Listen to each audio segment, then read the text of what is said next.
For pregnancy and lactation professionals and parents-to-be, the First Exposure podcast offers safety information and clinical guidance about medications, drugs, and environmental exposures. Join us at firstexposure.ca. So welcome to First Exposure's podcast, where we discuss health topics using the most up-to-date scientific evidence. I'm Dr. Tali Bogler, medical advisor at First Exposure, an academic family physician and chair of family medicine obstetrics at St. Michael's Hospital, an assistant professor at the Department of Family Community Medicine, and investigator at Lactation Knowledge Institute. I'm also a mom of 3, and today we're exploring an important and timely discussion, GLP-1 receptor agonists during pregnancy and lactation. Ozempic, which is an example of a GLP-1 receptor agonist, has been all over the media and social media over the last year. GLP-1 receptor agonists are widely used for managing type 2 diabetes and more recently for weight management. But what does the latest evidence say about their safety during pregnancy and lactation? To help us answer these questions, we have an incredible lineup of experts, Dr. Cindy Maxwell and Dr. Jonathan Zipursky. Dr. Cindy Maxwell is the medical content director at First Exposure. Dr. Maxwell is a maternal-fetal medicine and obesity medicine specialist and professor of obstetrics and gynecology at the University of Toronto. Dr. Jonathan Zipursky is a medical advisor at First Exposure. Dr. Zipursky is a general internist and clinical pharmacologist at Sunnybrook Hospital. He is a clinician scientist and a medical advisor as well at First Exposure. Together, we're going to break down what we know and don't know yet about GLP-1 receptor agonists and reproductive health. So let's jump right in. So what is Ozempic, semaglutide, and its class of GLP-1 receptor agonists? And John or Cindy, either of you can answer, but this is really the basic first question. What are we talking about? What is this class of drugs? Who wants to go first? I'll get us started. Hi, Tali.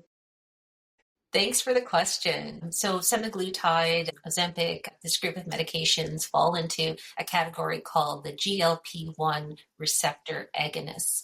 These are a group of medications that are generally used to treat type 2 diabetes and obesity. And we are learning about emerging areas in healthcare where they may be utilized as well, such as in the treatment of PCOS and also for some of the effects that they can have on the cardiovascular system, in particular the heart. They are medications that help lower blood sugars, increase the amount of insulin our bodies make, and so can be used to treat conditions that are associated with higher blood sugars, like type 2 diabetes. But they also have this effect of weight loss, which works through a variety of mechanisms, decreasing appetite, making people feel fuller sooner, and decreasing the amount of food that people consume. Great. Thank you for that, Cindy. Jonathan, anything you want to add to that? No, I don't think so. Okay.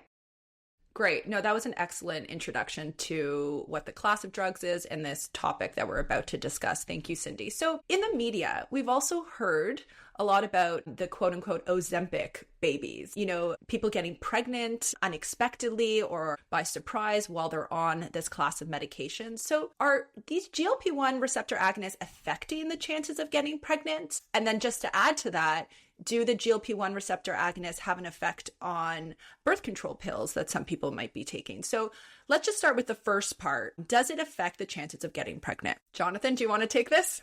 I think it's a great question, Tali, and it's certainly hit the news media over the last year, especially with some recent reports, as you mentioned, about quote-unquote Ozempic babies. I think it's a question we actually don't know the answer to right now. Certainly, news media is different than scientific reports, and so I think we just have to be mindful that just because we're hearing these things pop up in the media, and that perhaps using Ozempic or other GLP-1 receptor agonists may increase the chances of getting pregnant, I don't think we actually know that in scientific forums yet or in the literature. So I would be careful about how we interpret that messaging from the news.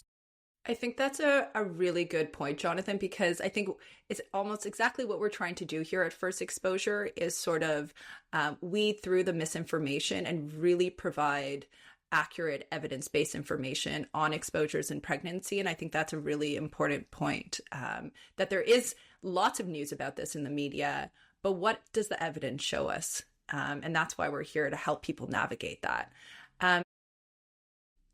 So We don't know, as Jonathan said, if it really does increase or change the chances of being able to get pregnant.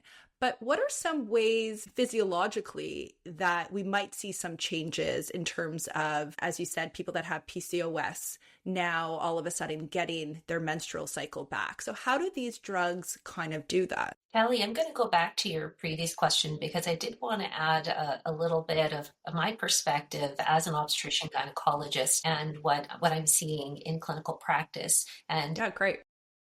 Amongst colleagues, I think we are seeing more patients coming for pregnancy care who have been recently or are still on Ozempic at the time that they discovered they are pregnant. So while we don't know, as John said, whether these medications can actually improve the chances of becoming pregnant, we are seeing people with unplanned pregnancies, which is very common on these medications. And since we don't have enough information to know about the potential impact of these medicines in pregnancy, we would advise people not to be taking the medication during pregnancy or in the lead up to pregnancy. I do think that there are some reports or concerns around the impact of medications like Ozempic, semaglutide on the effect of birth control pills. So I think you'd asked about contraception as well. And we don't know for sure, but it is possible that these medications interfere with the way birth control pills work, or maybe they get absorbed more slowly. We're not entirely clear as to the mechanism, but where there is a question of whether contraception is effective or not for an individual, it's really important for that individual to speak with their primary care provider, their obstetrician, gynecologist, or other clinician, just to ensure that they have adequate contraception on board. When you are planning a pregnancy, there's a lot of different health issues that you want to look at and address and optimize before becoming pregnant. So contraception provides an individual that opportunity to do that planning and have that time. Great. No, that's, that was both of you. That's very, very helpful. Can I just go back to that one question about menstrual cycles, or what can Ozempic potentially do for people with PCOS in terms of their fertility? Do we have an understanding about that? Let me start, and then if you want to add. The question about the impact of the GLP-1 agonist medications and PCOS is an interesting one. So we know that PCOS, polycystic ovarian syndrome, that's the full title, is a condition that many people have where they experience infertility as a result of excess hormones. We call it hyperandrogenism. And as a result, they may experience infrequent or irregular menstrual cycles where there are cycles where perhaps they've missed an ovulation, and this can result in irregular periods, irregular bleeding, and some other symptoms that go along with a condition we call metabolic syndrome. Some of the associated features can include things like type 2 diabetes, hypertension, and some other factors. The GLP-1 receptor agonists can alter the hyperandrogenism that occurs in PCOS and can help people have their normal menstrual cycles restored and then can actually result in a return to fertility. And certainly in an off-label usage, there does seem to be some hopefulness around the effect of these medications in helping to treat some of the effects of PCOS. What are you hearing, John? What are you thinking? That there are certain, I think there are some mechanisms by which we would, expect that maybe these drugs might improve fertility and therefore lead to an increase in chance in pregnancy. Although we haven't really seen that yet on a population level, I don't think. I totally agree with you that we are seeing patients, and anecdotally in the drug safety clinic that I run at Sunnybrook, like we are seeing women come in who are on or taking Ozempic or other GLP-1 receptor agonists who have unexpectedly become pregnant. So I think there are certainly anecdotes and there are certainly physiologic mechanisms by which it sort of makes sense that these drugs might improve fertility, might improve the chance of getting pregnant. I think we're going to be learning a lot about these drugs in the next few years. Certainly we have in the previous few years. They've really become blockbuster drugs for the treatment of diabetes, obesity, cardiovascular disease, as you highlighted, Cindy. So I think we're going to learn a lot about these drugs in the next few years and their impacts on fertility as well as other conditions. Thanks, John. So in my practice, I'm a family doctor and I see patients all the time who are either trying to get pregnant or just found out that they're pregnant. I've had patients who have been on Ozempic, weren't necessarily told that they need to be on some sort of contraception, and now they know they're pregnant and have been on Ozempic. So what do we know? And I know we have lots to learn, but what do we know about the safety of these medications? And I know, Cindy, you were alluding to this, but the question is, can I use a GLP-1 receptor agonist while I'm trying to get pregnant or during pregnancy? John, do you want to Sure, start I'll with start this? with that question.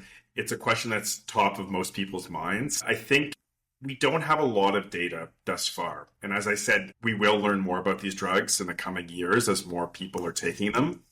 But Cindy is absolutely right that our recommendation right now is to not be using these drugs during pregnancy or while planning for pregnancy. And sometimes that's hard because these drugs stay in your system for quite a long time. And our recommendations are typically that if you're going to stop these medications, depending on which one we're talking about, it's anywhere from 1 to 2 months, stopping these medications 1 to 2 months before trying for a pregnancy.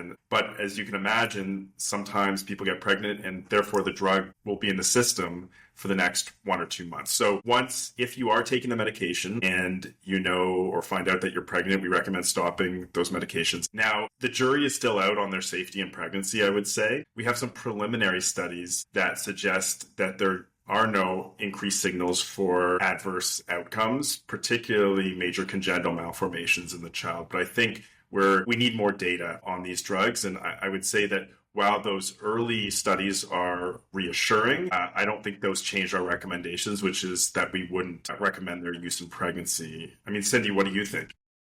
I think you said it very well, and I agree with all of the points that you made. The other comment I wanted to make is that with an unplanned pregnancy, which is likely to happen or could happen in the context of somebody taking one of these medications, they may or may not have been taking folic acid supplementation, which is something very important for healthy pregnancies and healthy babies, to be taking folic acid at least 2 or 3 months before the planned time of conception. So that's just another point I wanted to raise for awareness. And I think that since we don't have a lot of information about either short or long-term outcomes in humans and babies when they're exposed to these medications during pregnancy, we're just not at a point where we can say that it's safe. And so, we'll have more information, I'm sure, as time goes on and as the story unfolds. So I do think it's important we use a lot of caution around the use of these medications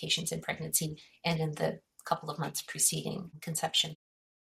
Thank you. No, that's great. For my patients who find out that they're pregnant and were either taking a GLP-1 receptor agonist, whether it was for diabetes or weight loss prior to pregnancy, some are concerned about coming off of it because, one, the medication was either working for them for their diabetes, or they're worried about their weight gain in pregnancy. Acknowledging that weight gain is inevitable in pregnancy. It is appropriate. It's important as the baby grows to be eating healthy. How do we counsel our patients in terms of either monitoring appropriate weight gain in pregnancy? How do we support them? Or how do we treat their diabetes in pregnancy if they're coming off these medications? Cindy, I'm going to turn to you for this. Such an important question. I mean, first and foremost, please make sure, if you're out there and you're on one of these medications and you are pregnant, to speak with your doctor, your family doctor, your obstetrician, your nurse practitioner, a midwife, whoever's providing your pregnancy care. That would be number one. For all people during pregnancy, it's really important to optimize lifestyle activities. So ensuring a healthy diet, fresh vegetables, fresh fruits, fiber, lean protein in the appropriate amounts for your body and for your health status throughout pregnancy. Regular physical activity, very important. It's recommended that all pregnant women, all pregnant people have at least 150 minutes of activity, some type of exercise per week, throughout gestation in the absence of any contraindications to that type of activity during pregnancy. So those are things that we all need to be doing, and certainly everyone who is pregnant should be doing, regardless of what the medication status is. There are safe and approved medications for managing diabetes in pregnancy. We have lots of experience both in the clinical setting and in research to provide very safe and effective care for diabetes in pregnancy, particularly in the context of type 2 diabetes, which is, I think, what we're talking about. So there are other choices for managing that condition. It might include insulin. It could include medications like metformin, for example. So it is possible to make that transition. I don't know if you have any other thoughts on this, John. No, I agree completely, Cindy. I think it was really well said. Thank you. And then we're going to turn to the postpartum period. So you've given birth. Perhaps you were previously on Ozempic prior to pregnancy. There might be questions, okay, so now I'm not pregnant. Can I go back on that medication? Some people might choose to be breastfeeding. So my first question is, can I go on this medication while breastfeeding? Is it the right time to go on this medication? Is it safe? So does this medication transfer through the breast milk? And, what is the safety during lactation? So John, I'm going to turn to you for this question. It's a great question, Tali. I think the first thing that's important to recognize is most, if not all, drugs actually transfer to breast milk. An important question is not necessarily do they transfer, it's like how much do they transfer into breast milk. So I think what we know about Ozempic or the other GLP-1 receptor agonists is our recommendations, because of sort of a paucity of human data, is that we would recommend not breastfeeding or not taking Ozempic while breastfeeding, or not taking the GLP-1 receptor agonist while breastfeeding. And if there's a really important indication for taking one of these medications, perhaps considering other ways of nutrition for the baby. Now, what we do know about these drugs is they're very large protein molecules, so they're probably not going to make it into breast milk in very high concentrations. The second piece is they're proteins, and babies and have enzymes in their stomachs that break down protein. So any drug that's going to get into the breast milk and going to be ingested by the baby is actually likely to be broken down and not enter the circulation of the baby. Small amounts may, but again, this is all theoretical in the sense that this is what we would know from sort of first principles about breastfeeding science. We don't really know that much about the use of Ozempic and the other GLP-1 receptor agonists in breastfeeding at the moment. So again, our recommendation would be to sort of pause use of that drug while breastfeeding. Thanks, John. Cindy, do you want to have anything to add? Because I also know that the postpartum period, especially when we think about weight loss, is a really sensitive topic for many people. So how do we support people in the postpartum period? Yeah, there's so much going on in the postpartum period. I think it's important that people allow themselves some grace as well, and learning how to breastfeed for the first time, I guess, for many people, or even reinitiating breastfeeding if it's a second or third pregnancy. And there's the sleep deprivation of having a newborn, I think, which also impacts, some of our hunger cues and how well we're able to nourish ourselves and whether we can actually get to exercise or not. So I do think that it's a tricky time for folks in the early postpartum period, and we do know that retention of gestational weight has impacts for future health, development of other kinds of conditions like hypertension and diabetes in the future. So it's an important issue to address, and so I think that if it can be done, in collaboration with one's provider, primary care provider, or other clinician to kind of set a plan that's reasonable, that's achievable for folks to optimize their exercise, their nutrition, and slowly, recover from the early postpartum period. I think that is probably a good first set of steps. And then for, long-term weight management, if that's a concern, or resuming medications for the treatment of diabetes, that can be discussed with your doctor, with your clinician for an appropriate time that won't potentially expose the newborn to these medications where we don't really have enough safety information at this time. Okay, great. Thank you. So I think with that, we're going to wrap things up. John or Cindy, any last final comments you both want to make on the topic, or a question that I didn't get to ask?